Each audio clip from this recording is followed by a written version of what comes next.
Okay, everybody. This is Mark Van Woodering. It's Sunday, March 26th, something like that. And my lovely wife has done something really amazing. She won an auction of some old tools on my behalf. And she opened this box a little bit, but I haven't looked at anything in this. I do kind of know what's in here because she showed me the thing that she bid on. I think she paid, by the time shipping this, was probably like 40 or 50 bucks, something like that. So there seemed to be some interesting stuff in here. So I figured I would give you my first impressions as I open it up. So I don't have a lot of detail on any of this. I can see right off that there's a molding plane. Let's see, any marks? Ooh, there's a little bit of a crack. Pardon me if this isn't focusing. This is just an impromptu thing. Yeah, that one's a little cracked. This looks like a little rabbit plane or something like that. Let me get rid of the plastic here. It does appear to have. It feels really nice. I imagine this is beech. I will have to look at this a little more carefully to see if it's a thing. The wedge looks as it should be.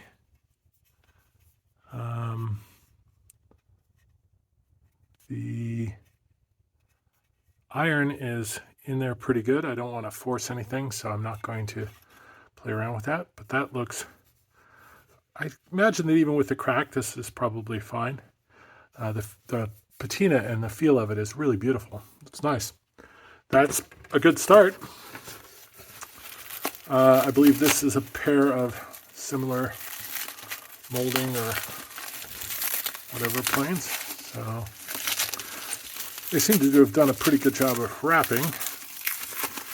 One thing I was afraid of was that these wedges in the pictures didn't look like maybe they were the right ones for the plane, which I know happens. Oh, I'm teasing you with some of the other stuff that's in here. Okay. G.W. Lauer, J.M. Wallace maybe, or something like that. This, well, it fits awfully good. I would have anticipated that this wedge would have come down further, but maybe that's not right.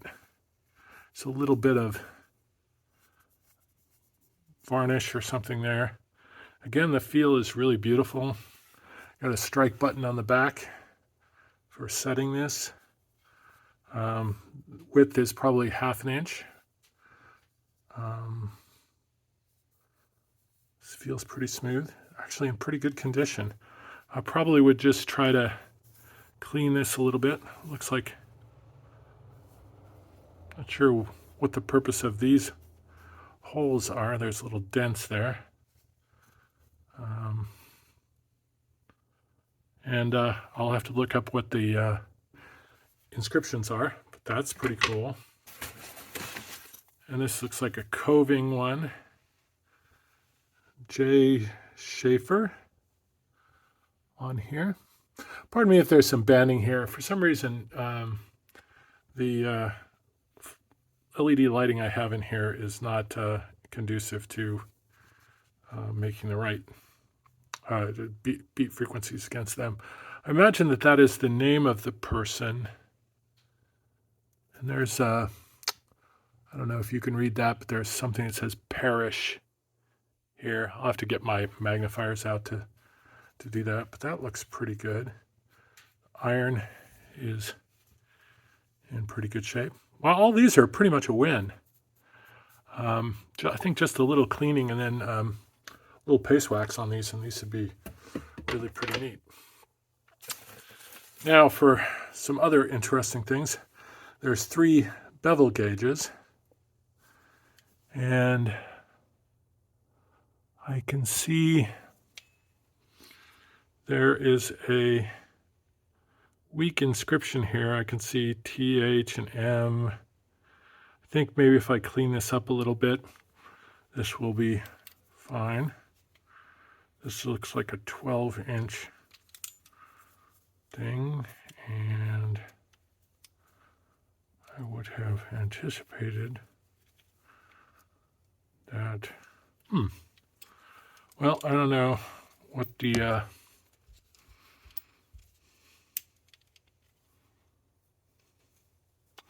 this might be stripped. Somebody over tightened this, I think, because it's not catching quite right. But there do appear to be some inscriptions. I think if I got a little bit of cleaning on this, there's some dirt. That's kind of a neat old bevel gauge, maybe not in the best of condition. Another bevel gauge. This looks like, sorry, I had to take my glasses off and I'm holding it in my mouth. This looks like brass. I think this one's also been over tightened. I wonder if I could rethread this potentially, or if anybody has any comments about how to fix that. That's a very cool old brass screw. Probably could. Here I am. I took it apart and now I can't get back together. Hold on a sec here.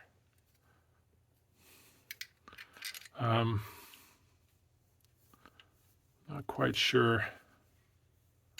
Yeah, it's just not catching. I think it was both of these were over tightened. It's kind of too bad. That's still pretty cool. I didn't see a maker mark on that. And again, there's initials PN maybe.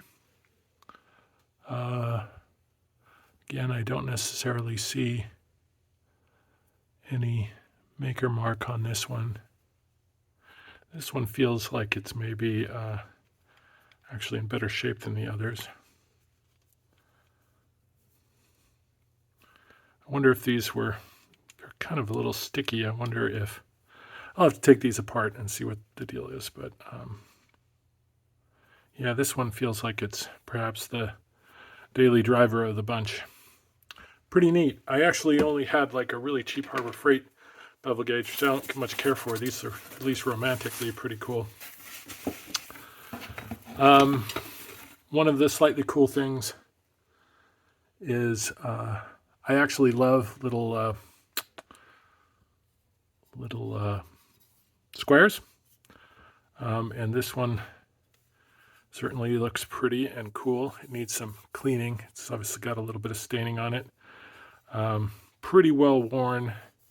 This isn't super flat. I have a couple of this type. There are initials stamped into this one, W. Gray. So this was obviously somebody's tool. And it needs a little bit of cleaning. I've got several like this. I like this size, just they're fun to collect, and so I have a few of these. Looks like the edge is pretty smooth. I bet you it's probably pretty square. We'll have to see how that cleans up. And then some bevel gauges. I have a few old Stanleys. I don't know a ton about bevel gauges, but this is a fancier one, I think. So it's a mortise gauge. So this has two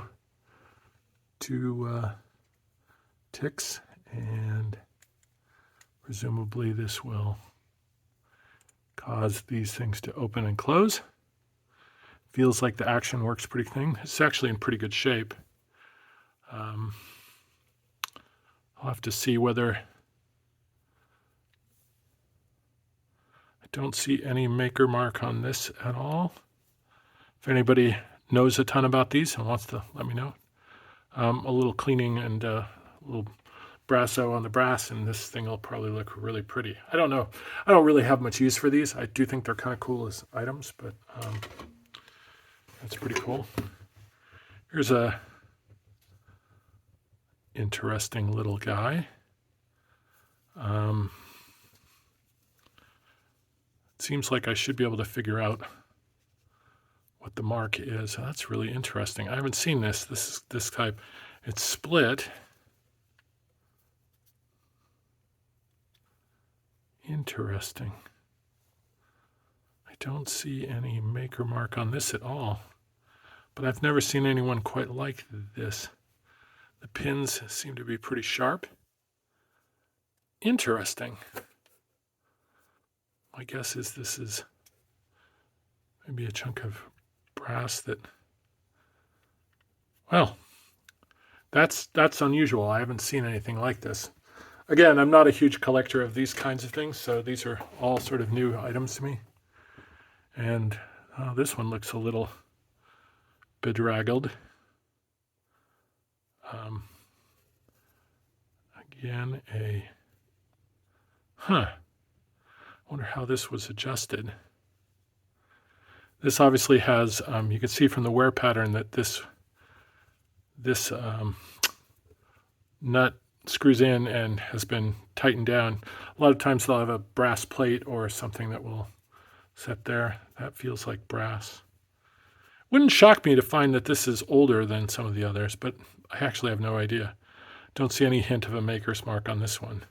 A little bit of paint, so I think just a little steel wool and cleaning with some Murphy's oil soap maybe, and then some mineral oil. Be cool. And then last, something I haven't seen before. I don't have any wooden spokeshaves in my collection, but now I do. So this is just a standard, I imagine that this is just tap fit into this. Feels like this is probably beech. Can't tell if that's actually a name or just a stain. It's not very sharp, but that's kind of cool. Yeah, so that's my haul for today. Some really neat tools. I'm going to probably spend some time over the next few days researching and just doing some, I think most of these are just get a weak solution of Murphy's oil soap, clean them up. I might do something a little more drastic for this guy. It is pretty beat up, but like I say, I have a few of those. And then anybody has any idea as to how I could potentially retap? I mean, the obvious thing would be to use something like JB Weld and refill it, but there could be other methods. We could tap it larger and use a helicoil or something like that. I don't know whether that makes any sense for these old British tools. And I think I got one keeper out of there at the very least, and these will probably end up more in my collectibles rather than daily drivers. But I have the greatest wife in the world. This is really an amazing little, my birthday doesn't come until May, so thank you, Carmen. And if anybody has any hints as to what I've got, let me know. I'd really appreciate the benefit of somebody with more opinions about these things. Hope you all are having as good a Sunday as I am. Thanks. Have a good one.